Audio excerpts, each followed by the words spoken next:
Hello guys, તો કેમ છો બધા? મજામાં થશો અને મારા નવા વ્લોગમાં આપનું હાર્દિક સ્વાગત છે. તો અત્યારે તો બધાને ગુડ મોર્નિંગ. તો આપણે જવાનું છે ભગોડા અને બગદાણા દર્શન કરવા. એક ભાઈબંધ આવે છે, તો આપણે ભાઈબંધ હારે જવાનું છે. તો આપણે પહેલાં ભાઈબંધની ઘરે જઈએ, પછી નાથી નીકળવાનું છે આપણે ભગોડા. તો ફાઇનલી ગાઈસ આપણે ભાઈબંધની ઘરે આવી ગયા છીએ. જો ભાઈબંધ આવી ગયા છે, તો હાલો આપણે અહીંથી નીકળી જઈએ ત્યારે.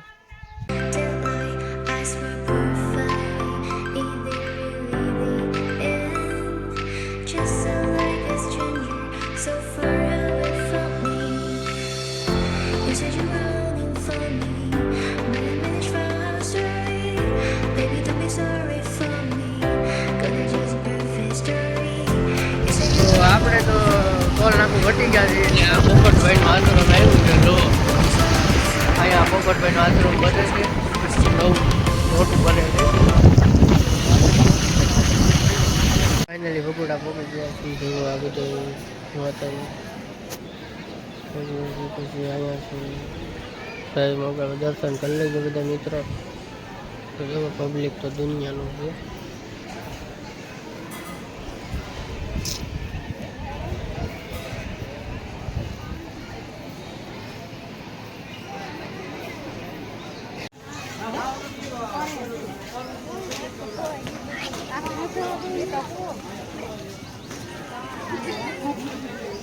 આપણે તો ભગોડા દર્શન કરી લીધા છે. હવે જાય છે બગદાણા. બગદાણા જવાનું છે. જો ગાડી વાંચી ત્યારબાદ આપણે બગદાણા પહોંચી જાય પછી ભાઈ આપણે બ્લોકમાં કંપની તૈયારી છે.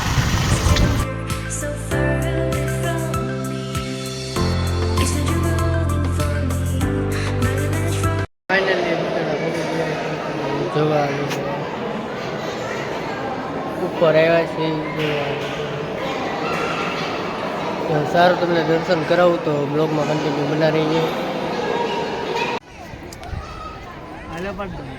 ફોટો ન પાડો.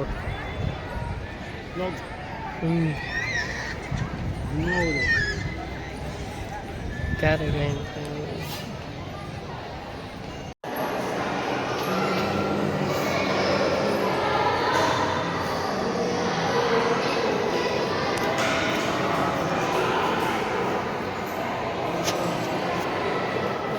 તો 2 વાગી ગયા.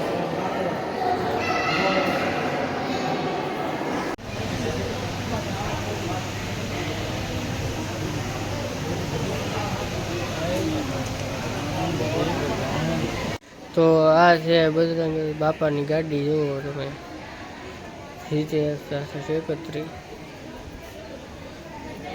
અંદર કેવું કાચ દીધેલા છે એટલે કઈ દેખાય નહીં. તો આ છે બાપાની ગાડી મસ્ત.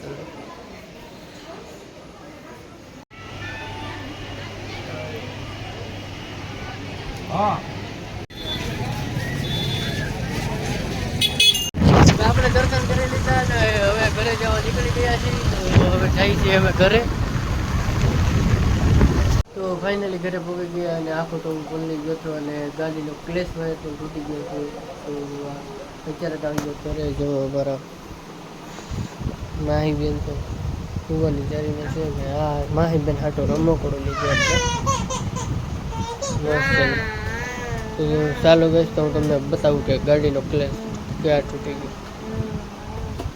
દાંડીએથી તૂટી ગયો ક્લેશ. જો આવી રીતે કર્યું. તો હવે જવાનું છે રાજુલા ક્લેશ નાખવા નવું. તો કલેશ નાખીને આવી ગયા રાજુલાથી આવી ગયા છીએ ને હવે તો આજ બહુ થાકી ગયા છે. તો હવે આપણે મળીએ નેક્સ્ટ બ્લોગમાં. તો નવા હોય તો લાઈક કરજો, કમેન્ટ કરજો અને સબસ્ક્રાઈબ કરવાનું ભૂલતા નહીં. તો બધાને મારા જય માતાજી.